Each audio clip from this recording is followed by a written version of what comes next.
பிறந்து இன்பத்தில் வளர்ந்து இன்பத்தில் மடிந்தவன் யாரும் இல்லை.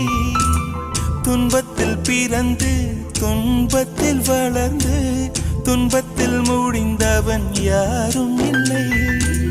இன்பம் பாதி துன்பமும் பாதி இரண்டும் வாழ்வின் அங்கம்.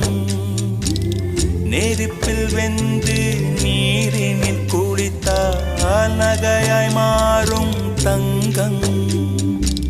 தோல்வியும் கொஞ்சம் வேண்டுமடி, வெற்றிக்கு அதுவே எணியடி.